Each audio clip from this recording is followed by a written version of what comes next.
কর্ম যেমন করবেন ফল ভোগ করতেই হবে। একটা ছোট্ট গল্প বলি। একটা চাষি ছিল, জানেন, খুব মন দিয়ে শুনবেন। তার চাষিটার একটা স্ত্রী ছিল, চাষির সংসারে অভাব, কিন্তু একটা গরু ছিল। গরুটা কিন্তু প্রচুর দুধ দিত, আস্তে জার্সি গরু। হ্যাঁ, সেই গরুটা খুব মন দিয়ে শুন। তাই গরুটার ওই দুধ থেকে ক্ষীর সর নবনী ছানা হতো। তা বাবা, ছানা মাখন এইগুলো বাজারে বিক্রি করে সংসারটা কোনোভাবে চলতো। এই স্ত্রীটা সে কি করতো, ওই দুধটা প্রতিদিন ফুটিয়ে ফুটিয়ে মাখন তৈরি করত। আর সেই মাখনটা রোল দেখেছেন তো, মাখনের রোল হয়, ওই রোলটা কি করত, তার স্বামীটা শহরে গিয়ে মিষ্টির দোকানে দিয়ে বিক্রি করে আসতো।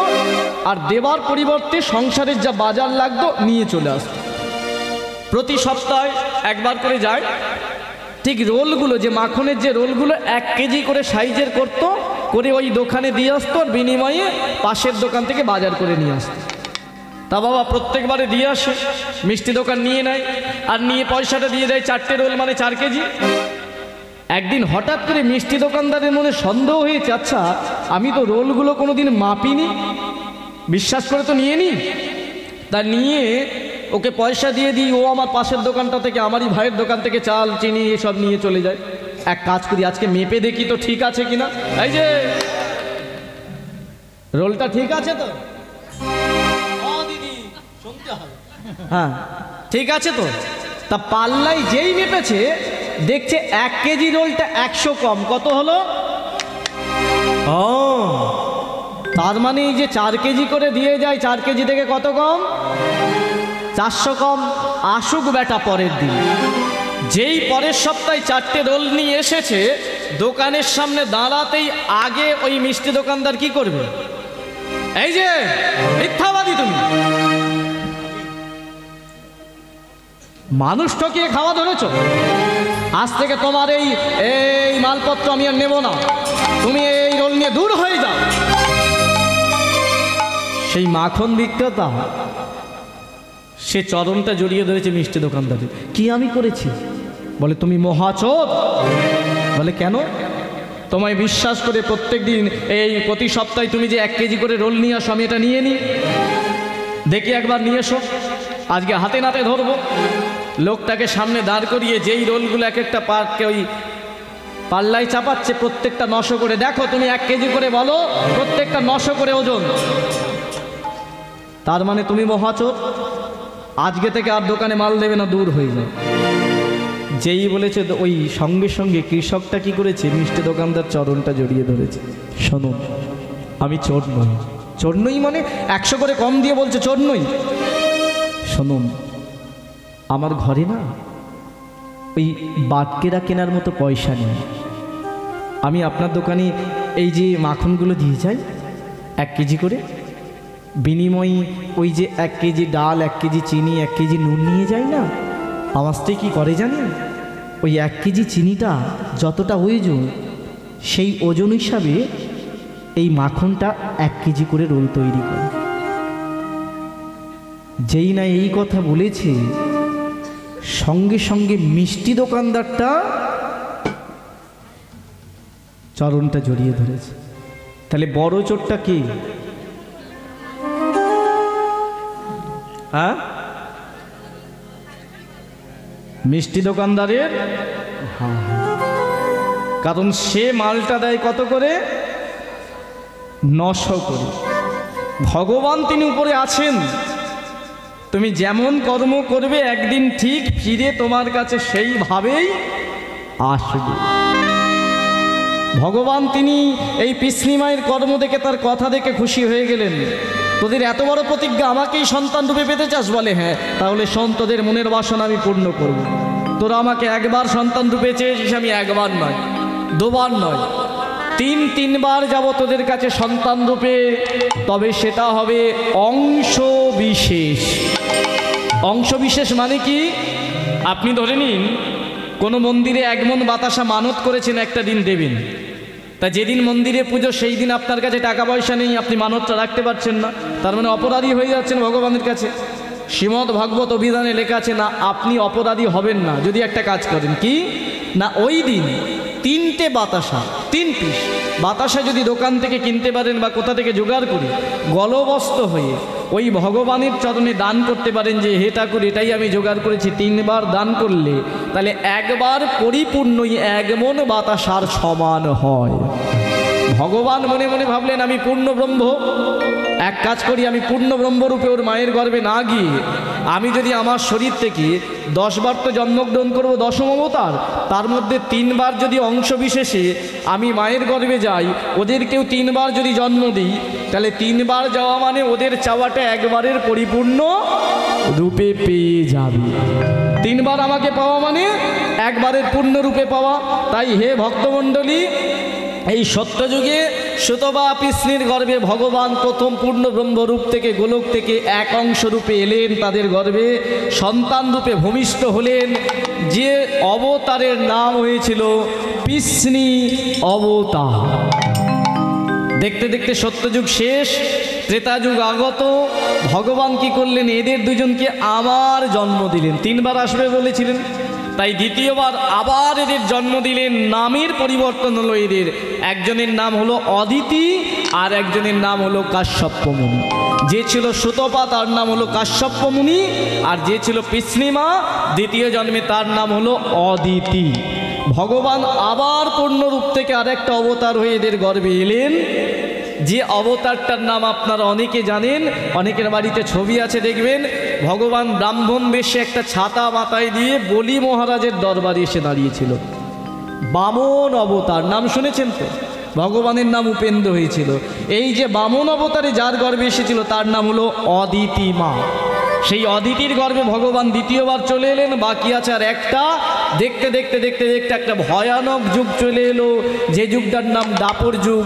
যে যুগে অসুর রূপে জন্মগ্রহণ করলেন দুরাচারী কংস।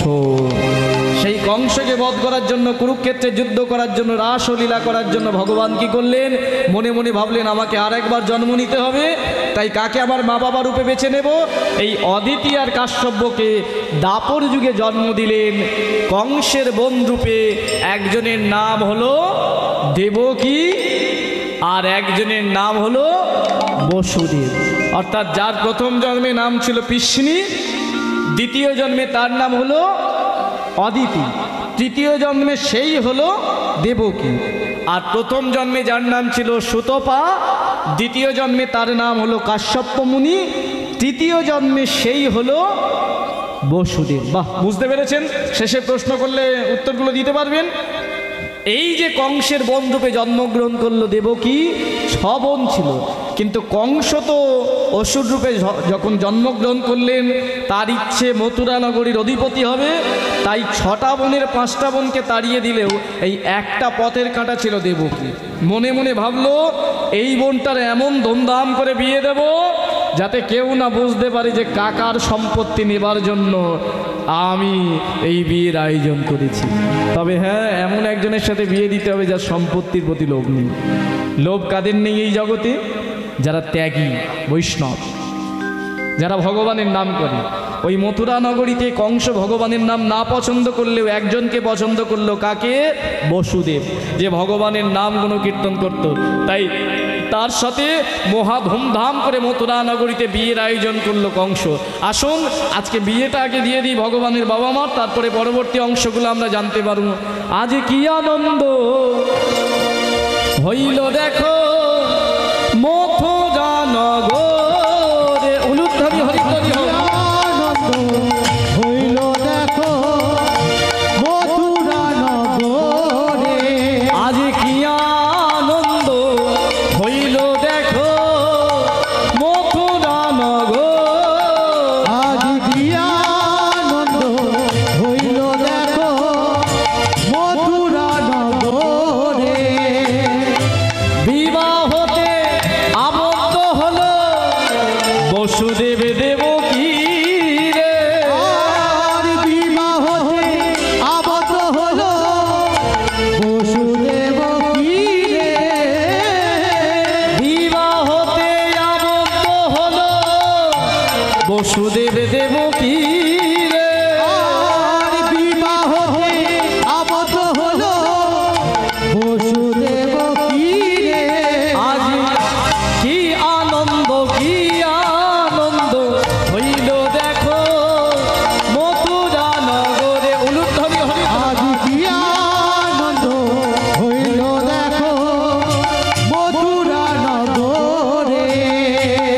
আচ্ছা বিয়েটা দিচ্ছে কে? আমি দিচ্ছি, আমি কংস।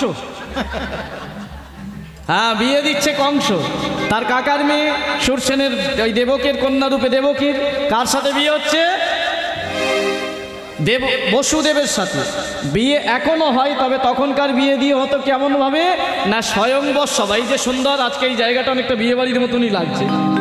তখনকার দিনে কি করা হতো, এদিকে একটা চেয়ার আর ওদিকে একটা চেয়ার থাকতো, সিংহাসন, এদিকে পাত্র ওদিকে পাত্রী, মালা দেওয়া হতো দুজনের হাতে, আর মাল্যদানের মাধ্যমে বিয়েটা হতো। এখনো মাল্যদান হয়, নানা উপাচার হয়, কিন্তু তখন রাজসভায় মাল্যদানের মাধ্যমে বর নির্বাচন, স্বামী নির্বাচন করা হতো। এখনো মাল্যদানটা হয়, মাল্যদানের মাধ্যমেই বিয়েটা আজকে হবে ভগবানের বাবা মার। কিন্তু একটা প্রশ্ন আপনাদের, যে বিয়ে আপনারা করেছেন অনেকে, ছেলে আর মেয়ের মধ্যে যে মালা এখন দেওয়া হয়, মালাটা প্রথম কে দেয়, ছেলে না মেয়ে?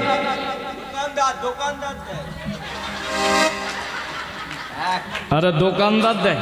দোকানদার বিয়ে করতে আসে?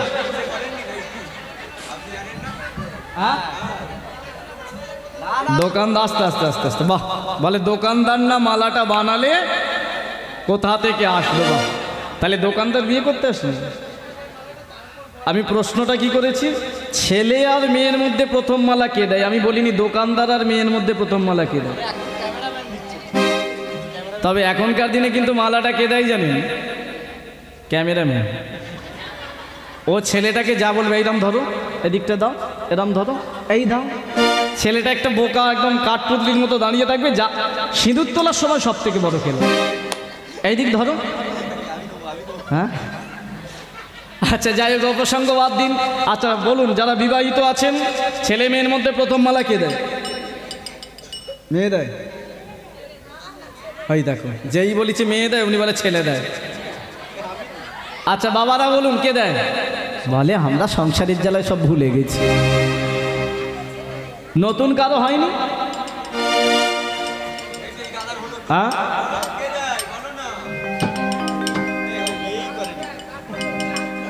আচ্ছা দাঁড়ান দাঁড়ান, আমি মনে করিয়ে দিচ্ছি। আপনারা একবার চোখ বুজিয়ে মনে করুন, প্রথম মালাটা কিন্তু মেয়েরাই দেয়।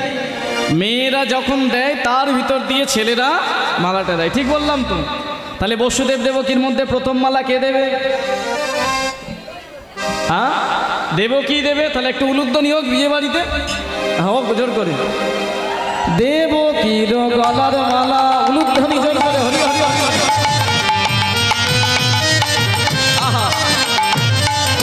বসুদেবের গলে দিল দেবকীর গলার মালা, মালা মালা বসুদেবের গলে দিল। এবার কি হলো? ভক্তগণ আনন্দেতে উলুধ্বনি কইল, উলুধ্বনি। ভক্তগণ আনন্দেতে উলুধ্বনি করিল। ভক্তগণ আনন্দেতে শঙ্খধ্বনি কইল। ওই না, ভক্তগণ আনন্দেতে শঙ্খধ্বনি করিল। আজি কি আনন্দ, কি আনন্দ হইল দেখো বিবাহ বাসরে। আজ কি আনন্দ হইল দেখো বিবাহ বাসরে। তাহলে মাল্যদানটা হয়ে গেল। কেমন বিয়ে করেছিলেন? সবে তো আধখানা হয়েছে, এখনো ছেলেটা দিলে তবে হবে, নাহলে সংসারে অশান্তি। তাহলে আরেকবার উলুধ্বনি করতে হবে। কার বাকি আছে? এবার বসুদেবের গলার মালা,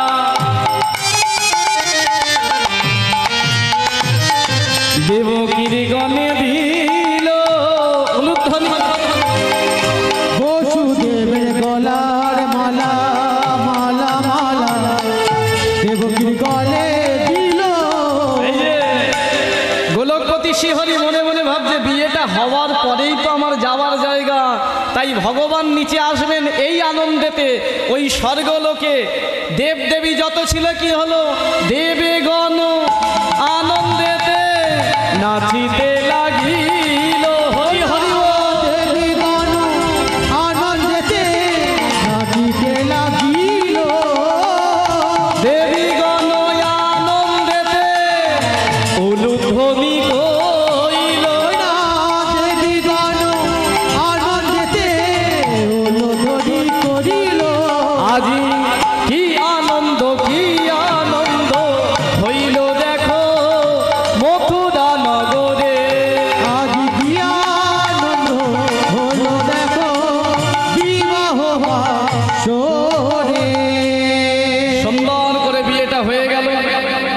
আচ্ছা, বিয়ের একটা ভজন গাইব, আনন্দ করবেন নাকি শেষে ভজন গাইব? ও, শেষেও হবে, এখনো হবে। আচ্ছা, বাসর ঘরটা একটু কাটাই, তারপরে অনেক তত্ত্ব বাকি আছে। খারাপ লাগছে, খুব ঠান্ডা লাগছে, তাহলে একটু গা গরম করানো হোক। একটু একটা ভজন গেয়ে দিয়ে এরা আনন্দ করুক। যেভাবে বসে আছে চাদর গায়ে দিয়ে মনে হয় বিশাল ঠান্ডা লাগছে। সকলে রাধা কৃষ্ণের একটা ভজন গিয়ে আনন্দ করে পরবর্তী অংশ দাস সাধন করব। ভজ স্বামী ভজ রে ভজ রে ভজ রে। ভগবানের বাবা মার বিয়ে, চারটিখানি কথা নয়, তাহলে ভজনটা সেইভাবে গাইতে হবে। সকলে একটু দুই বাহু তুলে উলুধ্বনি হরিধ্বনি করো, তাহলে নিতাই গৌর হরি বল হরি বল।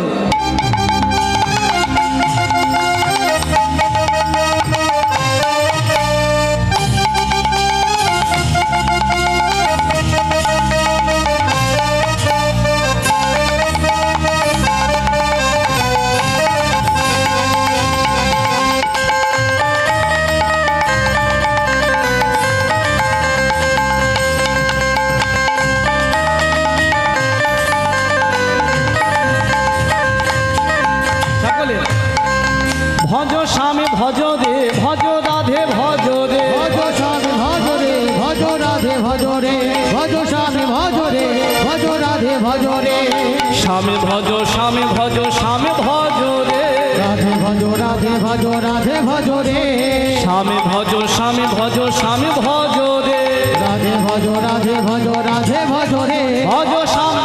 সকলে বলছেন? হ্যাঁ, চলুন একটু মথুরায় নিয়ে যাই। যাবেন?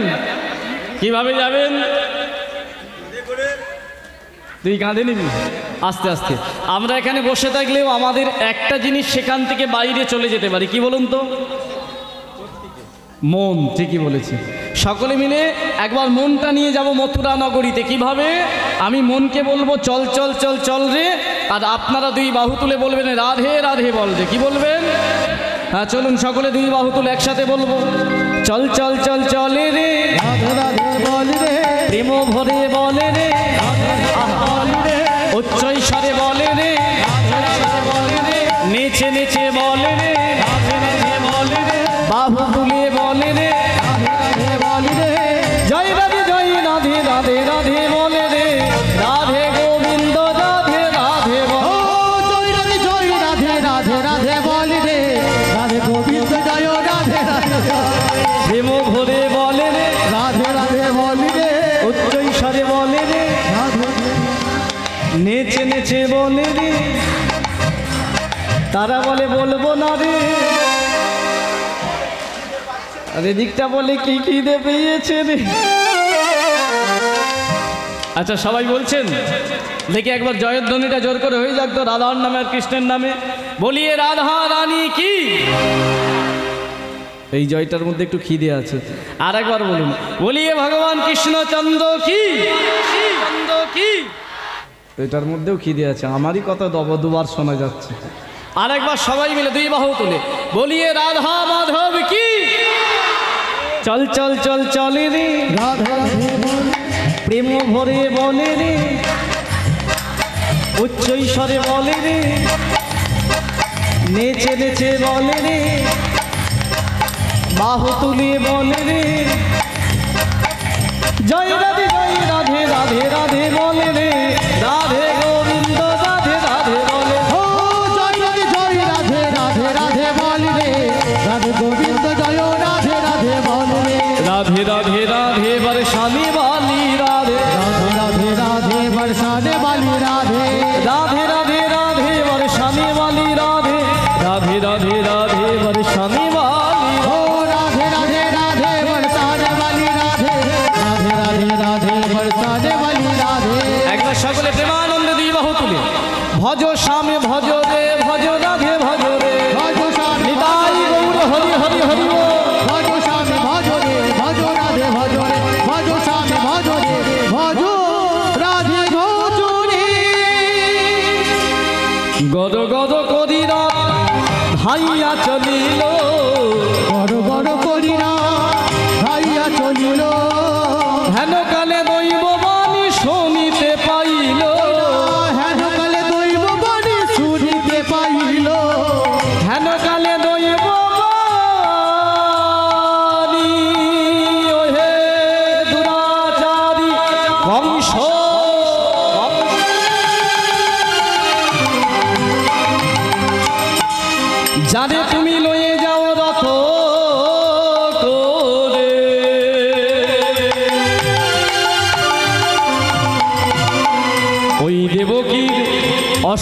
গর্ভের সন্তান হবে তোমার হত্যার কারণ। কে?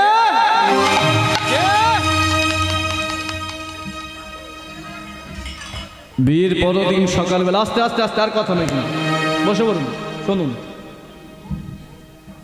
যার না ভালো লাগবে সেখান থেকে উঠে যাবেন, কিন্তু কেউ কারোর সাথে কথা বলবেন না। মনটা প্রত্যেকে এখান থেকে দেওয়ার চেষ্টা করবেন যে ভগবানের বাবা মা হতে গেলে কতটা কষ্ট পেতে হয়।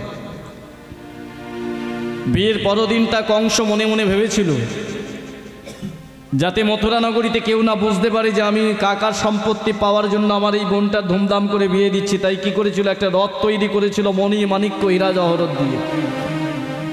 আর সেই রথের মধ্যে বসুদেব দেবকীকে বসিয়ে নিজে রথের চালক হয়ে যখন নগরীর মধ্যে দিয়ে যাচ্ছে, হঠাৎ সেই সময় দৈববাণীতে কে যেন বলে উঠল, কংস, যাকে তুমি রথে করে নিয়ে যাচ্ছ, যার এত সমারোহে বিয়ে দিলে, ওই বোনেরই অষ্টম গর্ভের সন্তান হবে তোমারই হত্যার কারণ।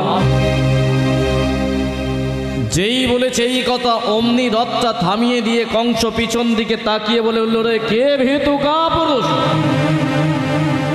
কে পিছন থেকে বললি দেবকীর অষ্টম গর্ভের সন্তান আমার হত্যাকারী? সাহস যদি তাকে আমার সম্মুখে আয়। পিছন থেকে কে যেন হেসে বলে উঠল, মহারাজ কংস শুনুন, আমার নাম হলো নিয়তি। আমাকে কেউ দেখতে পায় না, কিন্তু আমি সকলকে দেখতে পাই। সবার ললাট লিখি আজকে আপনার কপালে লিখে দিলাম, ওই দেবকীরই অষ্টম গর্ভের সন্তান আপনার হত্যার কারণ। যেই বলেছে এই কথা, কংস সঙ্গে সঙ্গে অট্ট হাসি এসে বলে উঠল, তুমি নিয়তি, তোমায় কেউ দেখতে পায় না, তুমি সবার ললাট লেখো। তাহলে শুনে রাখো, আমায় যদি তুমি দেখতে পাও, আমায় দেখে নাও, আমি হলো ব্রহ্মার বলে বলিয়ান। আমি অন্য কেউ নয়, আমার নাম হলো কংস। আমার মৃত্যু হতে পারে না, আমায় কেউ মারতে পারে না। আর আমাকে যে মারার কথা বলে আমি তাকে শেষ করে দিই। এই বলে কোমর থেকে তরবারি বের করে রথের মধ্যে উঠে ওই বসুদেবের সামনেই দেবকীর কেশ স্পর্শ করে নামিয়ে নিয়ে এসে নিয়তির উদ্দেশ্যে বলে উঠল, দেখো আমি আমার হত্যাকারীকে এখনই তোমার সামনে শেষ করে দেব।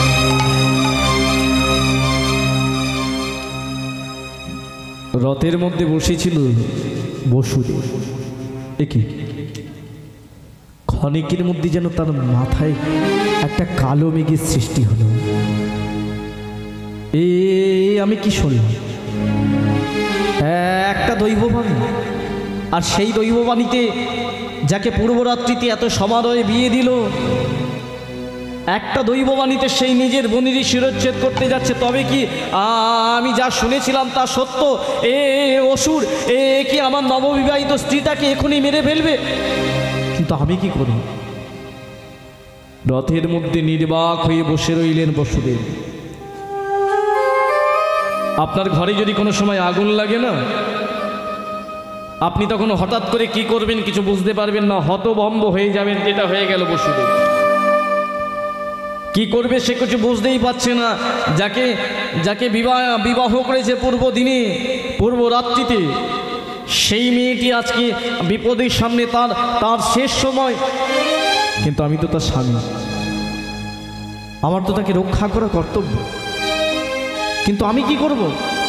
ওই রথের মধ্যে বসেছিল, কোনো পথ না পেয়ে চিৎকার করে যেন ডেকে উঠল, হে ভগবান, হে ভগবান,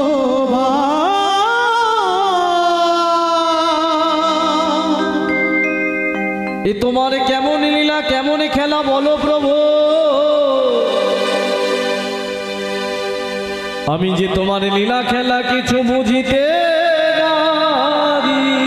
তোমার লীলা খেলা কিছু বুঝিতে নাহি পারি।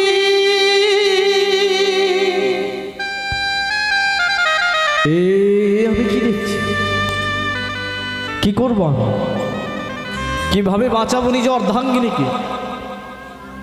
ঠিক এই মতো সময় যেন বসুদেবকে পিছন দিক থেকে সেদিন কেউ ঠেলে দিয়ে বিবেকের চেতনা থেকে যেন বলেছিল, বসুদেব পূর্বরাত্রিতে যাকে তুমি বিবাহ করেছো শুধু একটা নারী নয়, আজ থেকে ও তোমার স্ত্রী, ও তোমার সহধর্মিণী, ও তোমার অর্ধাঙ্গিনী। স্ত্রী মানে ও বিয়ে করার পরে তোমার সংসারকে নিয়ে থাকার নামই হলো স্ত্রী। অর্ধাঙ্গিনী মানে ও তোমার অর্ধেক দুঃখ সুখ ভাগ করে নেবে। সহধর্মিণী মানে ও তোমার ধর্মের পথে সহযোগিতা করবে। তোমারও কর্তব্য ওর অর্ধেক দুঃখ, ওর অর্ধেক সুখ ভাগ করে নেওয়া, ওর দুর্দিনে পাশে দাঁড়ানো। যাও তুমি নিচে নেমে গিয়ে রক্ষা করো নিজ অর্ধাঙ্গিনীকে। সেই দিন বসুদেব নেমে এলেন রথ থেকে নিচে, এসে কংসের হাতটা ধরেছে। ভ্রাতা, তুমি কি করছো? কার শিরচ্ছেদ করতে যাচ্ছ? যাকে পূর্বরাত্রিতে এত সমারোহে বিয়ে দিয়েছো, যে তোমার নিজের মন, তুমি জানো না নারী হত্যা মহাপাপ? কংস বলে উঠল, বসুদেব আমি এমনি হত্যা করিনি। দৈববাণীটা তুমি নিশ্চয়ই শুনেছ, এই দেবকীর অষ্টম গর্ভের সন্তান আমার হত্যাকারী হবে, আর আমি জেনে শুনে আমি আমার হত্যাকারীকে বাঁচিয়ে রাখবো। তুমি যদি বাঁচতে চাও আমার চোখের সামনে থেকে দূর হয়ে যাও। বসুদেব আর একবার হাতটা ধরলেন সেদিন, বলে উঠলেন, শুনুন রাজন, দৈববাণীটা আপনি শুনেছেন, আমি শুনেছি, সমগ্র নগরবাসী শুনেছে। দৈববাণীতে কি বলেছে? দেবকীর অষ্টম গর্ভের সন্তান আপনার হত্যাকারী, তাই তো? কই দৈববাণীতে তো একবারও বলেনি দেবকী আপনাকে মারবে। তাহলে দেবকীকে আপনি কেন মারছেন? সেদিন বসুদেব তার স্ত্রীকে বাঁচানোর জন্য যে কৌশলটা গ্রহণ করেছিল, এটাতে কেউ শিক্ষা নেবার। এখনকার দিনে স্ত্রী বিপদে পড়লে স্বামী সহজে আসে না, স্বামী নিজ প্রাণ নিয়ে বাঁচানোর চেষ্টা করে। কিন্তু বসুদেব সেই দিন তার নিজ অর্ধাঙ্গিনীকে বাঁচানোর জন্য একটা রাজার সামনে বলে উঠল, শুনুন আমি আপনাকে কথা দিচ্ছি, দৈববাণী অনুযায়ী দেবকীর অষ্টম গর্ভের সন্তান আপনার হত্যাকারী। তার মানে দেবকীর 8টা সন্তান হবে, আর 8টা সন্তান যদি হয় আমারই ঔরসে হবে, কারণ আমিও স্বামী হয়ে এই জনসমক্ষে সবার সামনে কথা দিচ্ছি, একটা নয়, দুটো নয়, তিনটে নয়, চারটে নয়, 8টা সন্তানই যখন জন্মগ্রহণ করবে, প্রত্যেকটা সন্তানকে আমি জন্মের পরে আপনার হাতে তুলে দেব।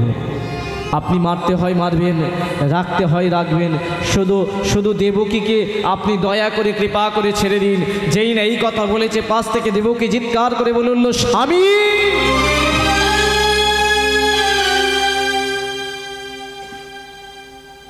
এ আপনি কি কথা বলছেন? মা কাকে বলে জানেন? এ আপনি কি শোনালেন? শোনো, মরার পরে মায়ের মাথাটা যখন শ্মশানে থাকে না, আস্তে মন দিয়ে শুনবেন, মরে যাবার পরে মায়ের মাথাটা যখন শ্মশানের চিতায় শয়ন করানো হয়, সেই শেষ সময় মুখাগ্নির আগে যদি ভগবান সামনে সেই মৃত মাটাকে একবার প্রাণ দিয়ে বলে, বল তোর শেষ চাওয়া কি? যদি প্রকৃত মা হয় কি চাইবেন জানেন? ফেলে আসা সম্পত্তি নয়, ফেলে আসা ঘর বাড়ি নয়, ফেলে আসা গয়নাগাটি নয়, মা যদি হয় সে চাইবে আমি আর একটা বার চাই, আমার সেই সন্তানগুলো এসে আমাকে একবার মা বলে ডাক। আর আপনি বলছেন আমাকে বাঁচানোর জন্য আমার সন্তানগুলোকে এই দুরাচারীর হাতে তুলে দেবেন? না না স্বামী, জীবন আমি চাইনি, আপনি চলে যান, আমাকে পরিত্যাগ করুন, আমার মৃত্যু এখন হলে অনেক ভালো। সে যন্ত্রণায় একবার, কিন্তু সন্তান ছেড়ে যাওয়ার যন্ত্রণা থেকে অনেক অনেক অনেক ভালো। সেই দিন বসুদেব দেবকীর মাথায় হাত রেখে বলেছিল, দেবকী একবার তাকিয়ে আমার নয়ন পানে দেখো তো, তুমি সব ভুলে গেলেও আমি ভুলিনি।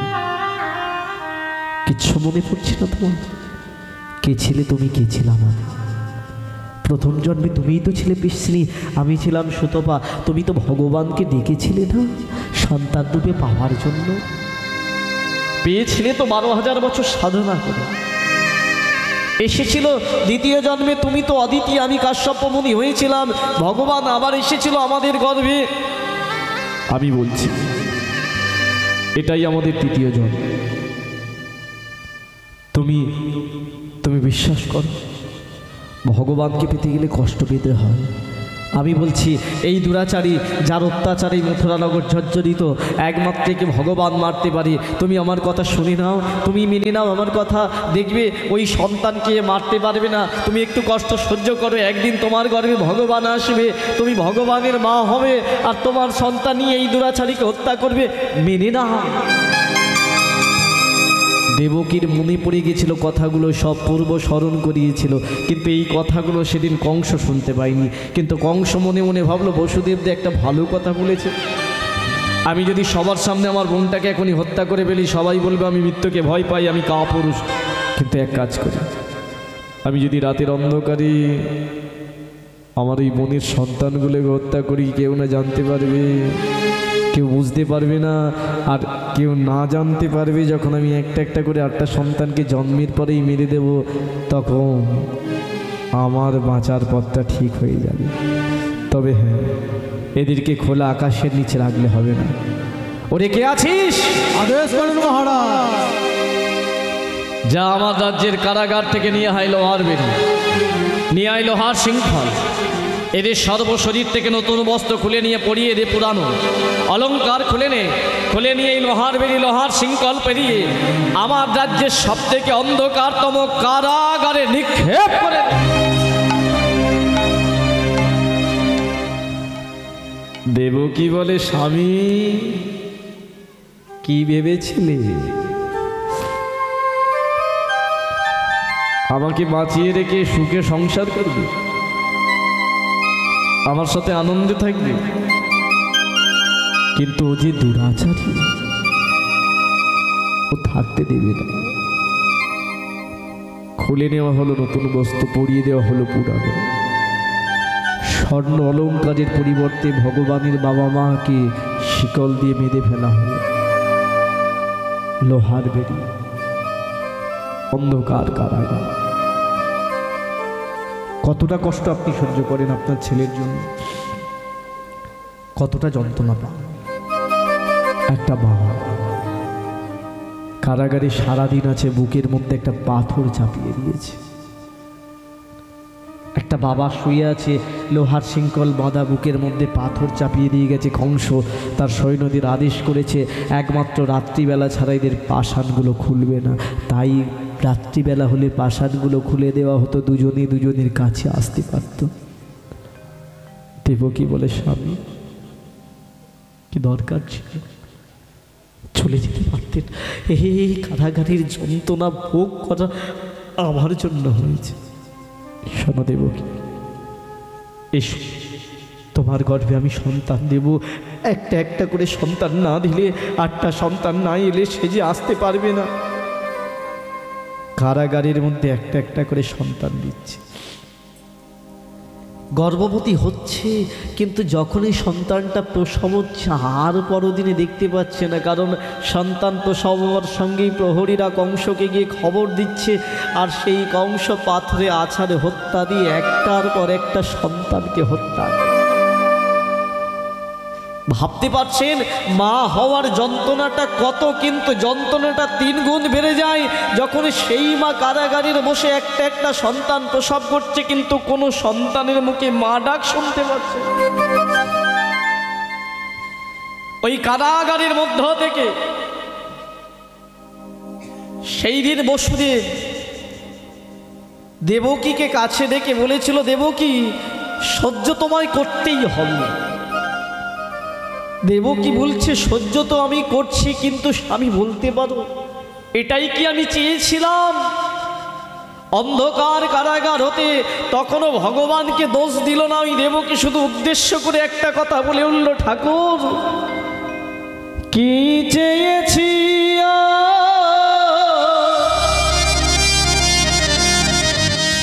কি যে পেলাম,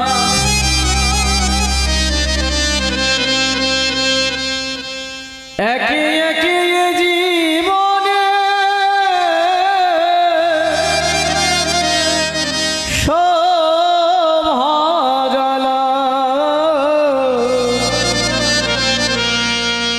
কিসেরই কারণে বলো হলো অকারণ, কি সাজে সাজালে বলো আমাদের জীবন, কি সাজে সাজালে বলো আমাদের জীবন, কারাগারে ঢেকে দিলে আমাদের জীবন, কেন কারাগারে ঢেকে দিলে আমাদের জীবন, কারাগারে ঢেকে দিলে আমাদের জীবন, কারাগারে ঢেকে দিলে আমাদের জীবন, কি চেয়েছি কি যে পেলাম, একে একে জীবনে সব হারালাম, কি চেয়েছিলাম কি যে পেলাম, একে একে জীবনে সবই হারালাম, কিসেরই কারণে বলো হলো অকারণ, কি সাজে সাজালে বলো আমাদের জীবন, কি সাজে সাজালে বলো আমাদের জীবন, নারায়ণ ওগো নারায়ণ, করুণার সিন্ধু তুমি হে নারায়ণ, নারায়ণ হে নারায়ণ, করুণার সিন্ধু তুমি হে নারায়ণ। আসুন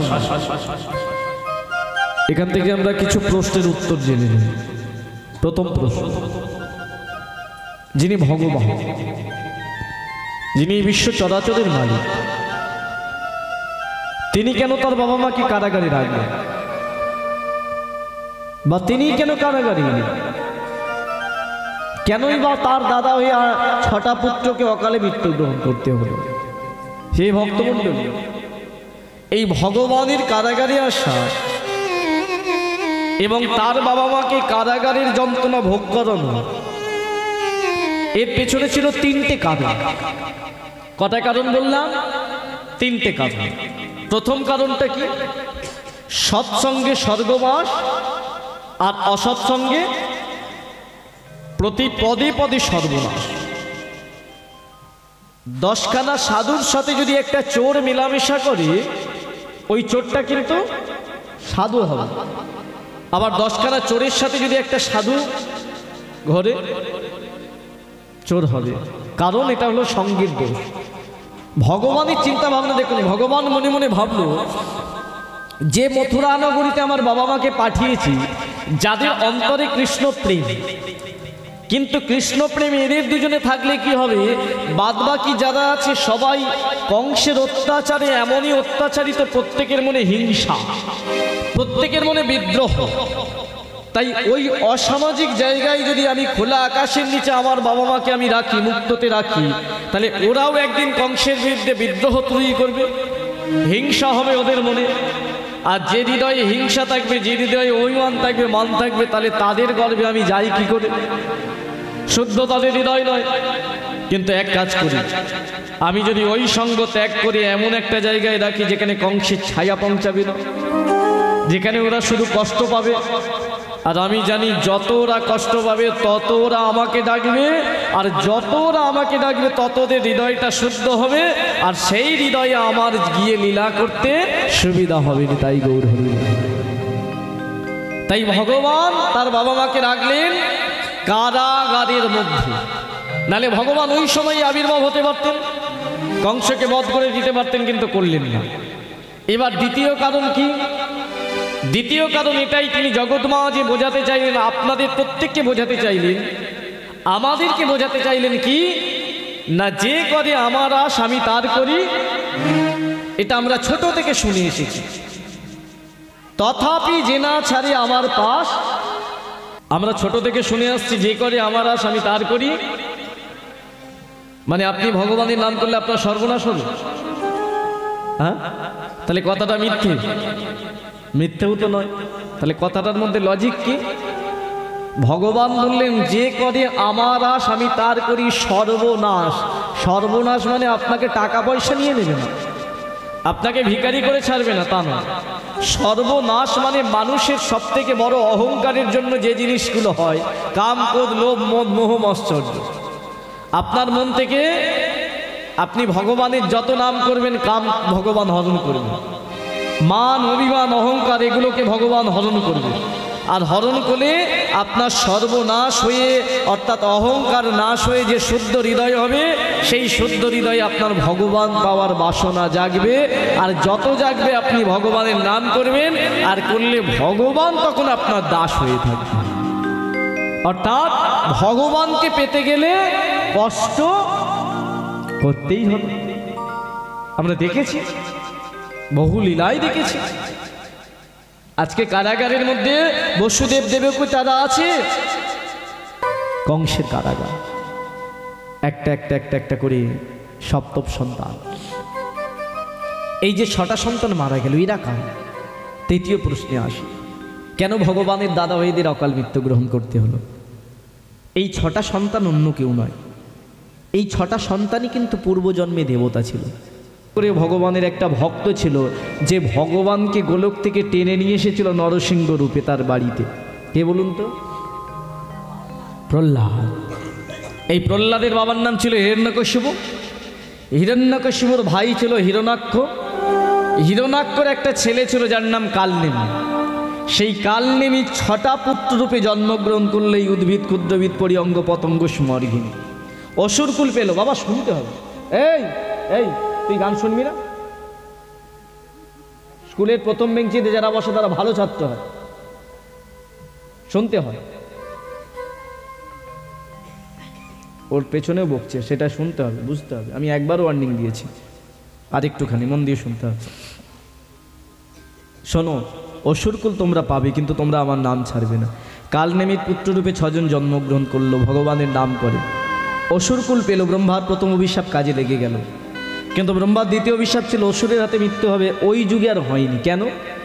নরসিংহ রূপ ধারণ করে ভগবান যখন হিরণ্যকশিপুকে বধ করলো, এরপর একে একে হিরণ্যাক্ষ, কালনেমি সকলে মরে গেল ভগবানের দ্বারা। এই 6 পুত্রকে মারার জন্য কোনো অসুর বেঁচে রইল না।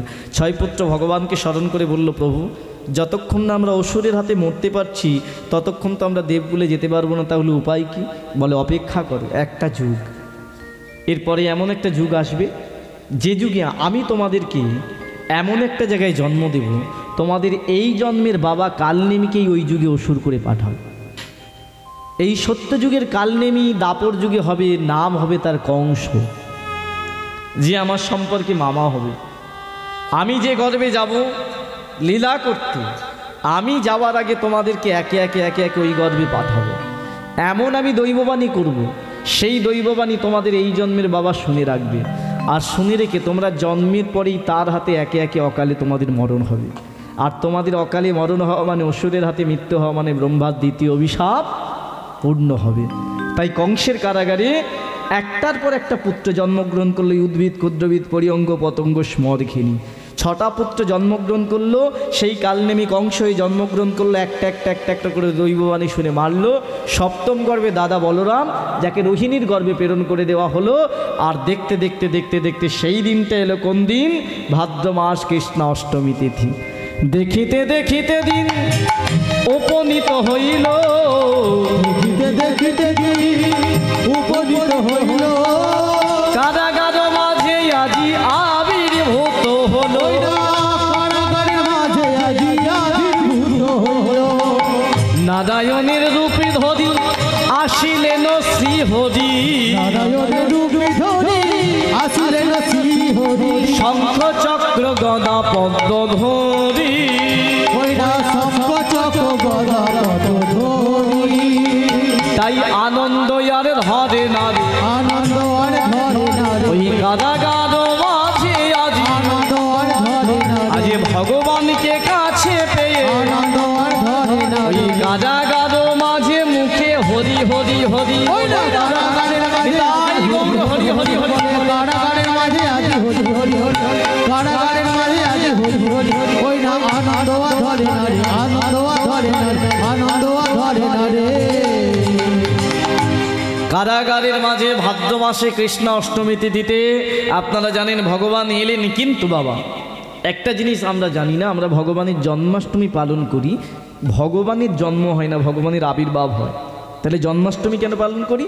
কারাগারে যখন দেবকী অচৈতন্য হয়েছিল, সেই দিন ভগবান নারায়ণের রূপ ধরে চতুর্ভুজধারী রূপে এসেছিলেন। এসে বসুদেবকে বললেন, বাবা আমি তোমার পুত্ররূপে আসার কথা ছিল, 3বার চলে এলাম, তবে আমি এই কারাগারে থাকবো না, আমার মা অচেতন হয়ে আছে, আমাকে বৃন্দাবনে রেখে এসো।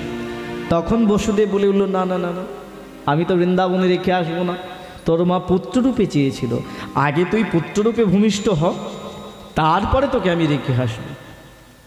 যেই না এই কথা বলেছি, তখন ভগবান পুত্ররূপে ভূমিষ্ঠ হলেন, জন্ম নিলেন বসুদেবকীর গর্ভ থেকে। বসুদেব কোলে পেয়ে বলে উঠলেন, শোন, আমি জানি এই জগতে তুই একমাত্র যে মৃতপুত্রকে বাঁচাতে পারে। তোর মা দেখ অচৈতন্য পড়ে আছে, 8টা সন্তানের জন্ম দিয়েছে, কারো মুখে মা ডাক শোনেনি। তুই কথা দে, তোকে আমি বৃন্দাবনে রেখে আসবো, কিন্তু এই বৃন্দাবন থেকে তুই ফিরে এসে আমার সামনে, তোর মায়ের সামনে তোরা 8 ভাই দাঁড়িয়ে একবার মা বলে বাবা বলে ডাকবি।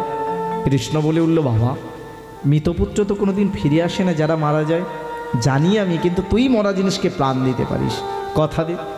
তখন কৃষ্ণ বলে উঠল, শোনো বাবা, আমি কথা দিচ্ছি, মৃতপুত্রকে তোমাদের জন্য আমি আবার জীবিত করব, তবে তার জন্য একটা কাজ করতে হবে। কি? ফিরে পেতে হলে এই কারাগারে বসে যতদিন না আমি বৃন্দাবন ত্যাগ করি, বৃন্দাবনে 11.5 বছর যে লীলা করব, এই 11.5 বছর কারাগারে বসে আমার নাম করতে হবে। 11.5 বছর যদি বসে আমার ভজন সাধনা করতে পারো, আমি কথা দিলাম এসে আমার মামাকে বধ করব, আর বধ করে আমি তোমাদেরকে 8টা পুত্রকে দেখাবো। হে ভক্তমণ্ডলী, ভগবান শ্রীকৃষ্ণ 11.5 বছর বৃন্দাবনে ছিলেন, অকাসুর বকাসুর কালিয়নাগ দমন করলেন, রাসলীলা করলেন, কত লীলা করে এলেন। আসার পরে যখন ফিরে এলেন, কংসকে বধ করলেন, বধ করার পরে দেবকীকে প্রথম কারাগারে দেখলেন, আর দেবকী কৃষ্ণকে বলরামকে 2 ভাইকে দেখলেন। কিন্তু দেখার পরে বলে উঠল, রে তোর বাবা আমায় কথা দিয়েছে, তোরা আরও যে 6টা ভাই ছিল তারা কোথায়? তোরা 8 জন মিলে আমার সাথে কথা বলাবি। কৃষ্ণ বলে উঠল, শোনো মা, শোনো বাবা, এই জগতে তোমরা যে কষ্ট সহ্য করলে আমাকে পাওয়ার জন্য, তার জন্য আমি তোমাদের কথা দিলাম, 8টা ভাই আমরা তোমায় মা বলে ডাকবো। আছে তারা কোথায়? পাতালপুরীতে। পাতালে আমার এক ভক্ত থাকে যার নাম বলি মহারাজ। সেই বলির দরবারে আমি রেখেছি 6 জনকে তোমাদের জন্য। তোমাদেরকে এই পাতালপুরীতে নিয়ে যাব, আমরা 8 ভাই তোমাদেরকে মা বাবা বলে ডাকবো, তারপরে তোমরা বিদায় দেবে, তবে তারা দেবকুলে ফিরে যাবে। হে ভক্তমণ্ডলী, পাতালপুরীতে গেল, মিলন হলো, লীলাটার মিলন হবে, কিন্তু লীলা থেকে শিক্ষা আমরা কী পাবো? এই যে 4 ঘন্টা বসে কীর্তন শুনছেন, অনেক আমি কথা বলেছি যেগুলো মনে রাখতে পারবেন না, ভুলে যাবেন অনেক কিছু, স্বাভাবিক। কিন্তু কয়েকটা কথা মনে রাখবেন। যেমন একটা গল্প বললে তার সারাংশটা প্রধান, গীতা পড়লে সারাংশটা প্রধান মনে রাখলেই যথেষ্ট। ঠিক এই লীলা থেকে শিক্ষাটা বা সারাংশটা কী নেবেন? সারাংশ এটাই, একটা জগৎ উন্নত হয় কাদের দ্বারা জানেন? টাকা পয়সার দ্বারা নয়, নারীর দ্বারা, মেয়ের দ্বারা। একটা সংসার সুখে চলে রমণীর গুণে, নারীর গুণে। কারণ এই নারী পারে সংসারটাকে সুখ দিতে, নারী পারে সংসারটাকে ধ্বংস করতে। নারীর দ্বারাই অসুর বধ হয়েছে। মহিষাসুরকে যখন কেউ বধ করতে পারলো না, তখন করলো কে? মা দুর্গা। রক্তবীজকে যখন কেউ বধ করতে পারলো না, বধ করলো কে? মা কালী। যত মনীষী ঋষি এসেছে, যত বড় বড় কবি লেখক হয়েছে, সবার পেছনে তার মায়েদের ক্রেডিটগুলো আছে। একটু শুনবেন, আমি মনে করি। আসতে ভালো লাগছে না? একদম দাদা, একদম ভালো লাগছে না? তাহলে কেন কথা বলছেন? শুধু এটুকু মনে রাখুন, বর্তমান দিন, বর্তমান সময়টা খুব খারাপ। আমাদের সনাতন ধর্ম ধীরে ধীরে ধীরে ধীরে ধ্বংসের পথে চলে যাচ্ছে। আপনি দেখুন, চোখের সামনে একটার পর একটা ধর্ম ধীরে ধীরে এমন একটা জায়গা নিচ্ছে। আপনি মেদিনীপুরে আছেন, ভালো আছেন। আমি অন ক্যামেরা বলি, পশ্চিমবঙ্গে আমরা যে জেলায় থাকি, হাওড়া জেলা, 24 পরগনা, মালদা, মুর্শিদাবাদ, বীরভূম, ধীরে ধীরে ধীরে ধীরে অন্য ধর্ম গ্রাস করে ফেলছে। সনাতন ধর্মটা চাপা পড়ে যাচ্ছে। কেন জানেন? এর জন্য দায়ী আমরা। মানসিকতা আপনাদের মতো নারীর। কীরকম? এই গ্রামে একটা ছেলে চাকরি পেল, সে উকিল হলো, ব্যারিস্টার হলো, ডাক্তার হলো, মাস্টার হলো। হবার পরে তার মনে হচ্ছে আমি আর খণ্ডখোলায় থাকবো না, আমি কি করব? ফ্ল্যাট কিনবো। কোথায়? রামতারকে। কি করলো জানেন? রাস্তার ধারে, খুব বড় লজিক এটা, আমি আসরে বলি, রাস্তার ধারে তার 1 বিঘে জমি ছিল, 1 বিঘে জমি 35 লাখ টাকায় বিক্রি করলো। 35 লাখ টাকা দিয়ে একটা 10x12 ফ্ল্যাট কিনলো। ওই 1 বিঘে জমিটা বিক্রি করলো কাদেরকে জানেন? রাস্তার ধারে অন্য ধর্মের মানুষকে। সেই অন্য ধর্মের মানুষটা 1 বিঘে জমিতে একটা বড় ফ্ল্যাট তৈরি করলো। একটার পর একটা মোড়, একটার পর একটা জায়গা দখল করে ফেলছে তারা। খুব ভালো করে বুঝুন আমি যেটা দিয়ে বলছি। তাদের সংখ্যা ধীরে ধীরে বেড়ে যাচ্ছে, মিশন তৈরি হচ্ছে, মাদ্রাসা তৈরি হচ্ছে। দোষটা তাদের নয়, দোষটা আমাদের মানসিকতায়। কারণ সেই স্ত্রীটা তার স্বামীকে বলছে আমি এই গ্রামে থাকবো না, ফ্ল্যাট কেন, শহরে যাব। 1 বিঘে জায়গা আমি ছেড়ে দিয়ে একটা 10x12 ফুটের জায়গাটায় স্বামীকে নিয়ে চলে গেলাম, জায়গাটা তাদেরকে ছেড়ে দিলাম। এই যে সংকীর্ণ মানসিকতা ত্যাগ করুন, দখল করতে শিখুন। কি দখল? জায়গা নয়, সনাতন ধর্মকে বিস্তার করব। কত সুখে আছি। বাংলাদেশে একবার দেখুন, আমি বাংলাদেশ প্রোগ্রাম করতে গিয়েছি, যখন ভিডিওগুলো চোখের সামনে এক একটা বন্ধু পাঠায়, তখন মনে মনে ভাবি তোমরা আজকে যে কষ্ট ভোগ করছো, আজকে থেকে ঠিক 10 বছর পরে আমরা এই জায়গায় আসবো। বিশেষ করে আমাদের পশ্চিমবঙ্গে আসবেই। আপনি জানেন না আপনার অজান্তে কত সংগঠন তৈরি হচ্ছে। লোভ আমরা পেয়েছি মাসে মাসে। আস্তে, আমি রাজনীতির কথা বলছি না, নিন, আমি কোনো সরকারের দোষারোপ দেব না। দোষ হচ্ছে আমাদের মানসিকতা। টাকা ভালো, অর্থ অনর্থের কারণ না হয়ে দাঁড়ায়। একটা জিনিস ভাবুন না, দুর্গাপুজোয় 85,000 টাকা করে একটা কমিটিকে অনুদান করছে, কিন্তু ভেবে দেখুন তো, ওই 85,000 টাকাটা কদিনে স্থায়ী? 4 দিন। সপ্তমী, অষ্টমী, নবমী, দশমী, 4 দিন পর ওই জায়গাটা শেষ। কিন্তু অন্য ধর্মের মানুষকেও 85,000 টাকা দিচ্ছে। তারা কি করছে?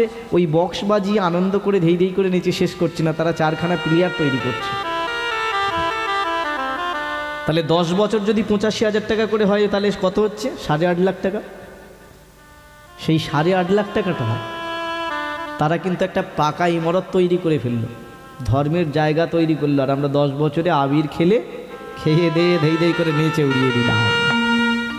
দোষ কাদের? দোষ হচ্ছে আমাদের মানসিকতা। এতগুলো কথা এ কারণেই বললাম, আপনারা মা, আপনারা মেয়ে, আপনারা নারী, আপনারা কারো বাড়ির বোন, আপনারা সংসারের হালটা ধরুন, ধর্মের হালটা ধরুন, শেখান আপনার ছেলেটাকে, বসান। মোবাইল খারাপ জিনিস নয়, মোবাইল ইউজ করা তাকে শেখান, কিন্তু মোবাইলে দেখান ওরে সনাতন ধর্মের কি গুণাবলী। একটু বেদ পড়া, একটু রামায়ণ পড়া, একটু মহাভারত পড়া, মহাভারতের চরিত্রগুলো শেখান। আমাদের ধর্মের শিক্ষা নিয়ে অন্য ধর্ম ধীরে ধীরে উঠে যাচ্ছে, কিন্তু আমরা অবহেলা করছি, আমরা শিখতে চাইছি না। এই লীলা থেকে দেখুন, প্রথম শিখবেন কি? দেবকীর চাওয়া। আপনারা মা, আমরা চাই আমার ছেলেকে দেখতে সুন্দর হোক, বলবান হোক, স্বাস্থ্যবান হোক, রূপবান হোক, অর্থবান হোক, চাই না? কিন্তু দেবকী চাইল কি? আমার সন্তানটা সুসন্তান হোক, যে এই পৃথিবীকে রক্ষা করবে, অর্থাৎ আমার একা নয়, পৃথিবীকে রক্ষা করবে। তাহলে প্রথম আপনাদের চাইতে হবে আমার যে গর্বের সন্তান হবে সে শুধু আমাকে দেখবে তা নয়, বিদ্যাসাগরের মতো যেন মেদিনীপুরের আমার গ্রামটা সবাইকে দেখতে পারবে। এটা প্রথম চাওয়া। এই চাওয়াটা থাকলে ভগবানের কাছে যদি মন্দিরে গিয়ে সন্তান নেবার আগে ভগবানকে বলতে পারেন হাত জড়ো করে, যে ঠাকুর আমি যদি তোমার মতো সন্তান পাই তবেই তুমি আমাকে মা করো, নইলে করো না। দেখবেন এরপরে যদি আপনি মা হন তাহলে আপনার গর্ভে যে সন্তান হবে সেই সন্তান 10 জনের একজন হবেই নি, তাই গৌর হরি। কিন্তু শুধু নিজের মতো যদি চান তাহলে সেই সন্তান আপনাকে একদিন কষ্ট দেবে, আপনাকে একদিন ছেড়ে চলে যাবেই, তখন আপনার মনে হবে হৃদয়ে বাসনার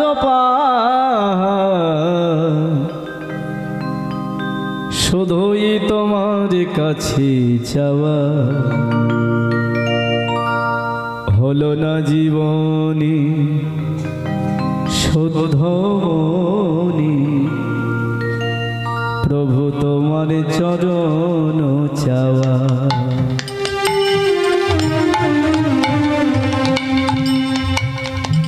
হৃদয়ে আমার বাসনার পাহাড় শুধুই তোমার কাছে চাওয়া, হলো না জীবনী শুদ্ধমনি, প্রভু তোমার চরণ চাওয়া।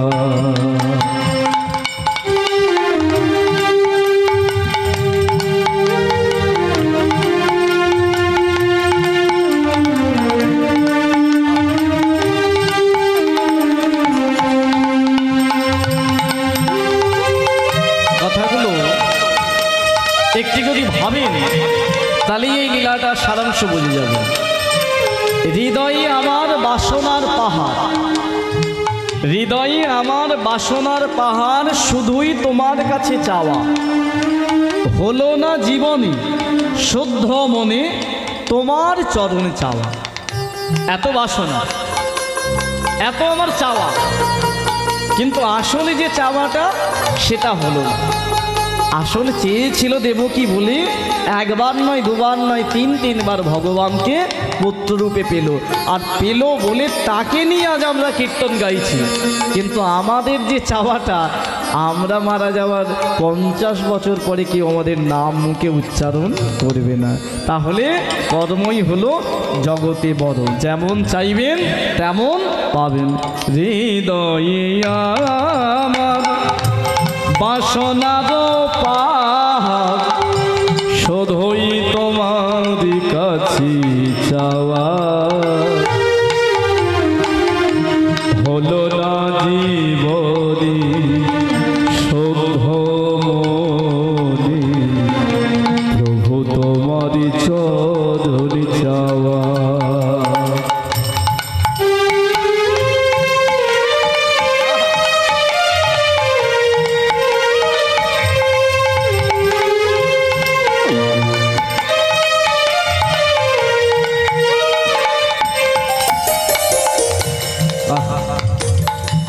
প্রভাতে উঠিয়া এই ভিক্ষা মাগি, নামি যশ লোভে সব কিছু ত্যাগী,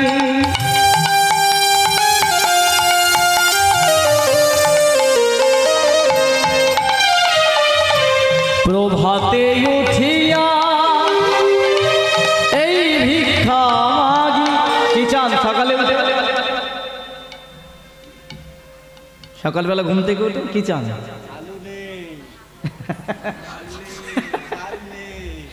আলু নেই, চাল নেই, ডাল নেই, তাই তো, তরকারি নেই, সবজি নেই, কি চান? চাওয়া ঠিক করতে হবে। সূর্য তো একটাই না, সূর্য আলাদা। সূর্য একটাই, প্রতিদিন উঠছে কাদের জন্য? আমাদের জন্য। তাহলে আমরা তাকে কি দিই? প্রণাম জানাই?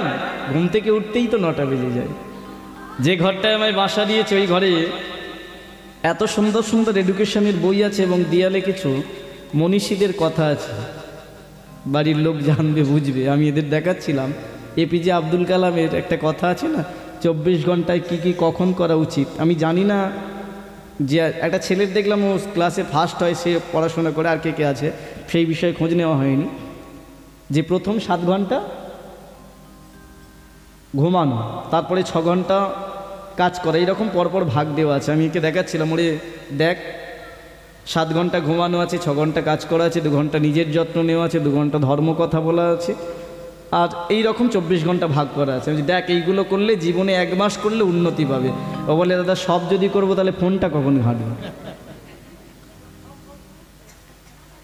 ফোনটা ঘাঁটবো কখন? ফোনটাও ঘাঁটা যায়, কিন্তু ফোনের মধ্যে ভালো জিনিস দেখতে হবে। আমরা কি করি? প্রভাতে উঠিয়া এই ভিক্ষা মাগি, নামি যশ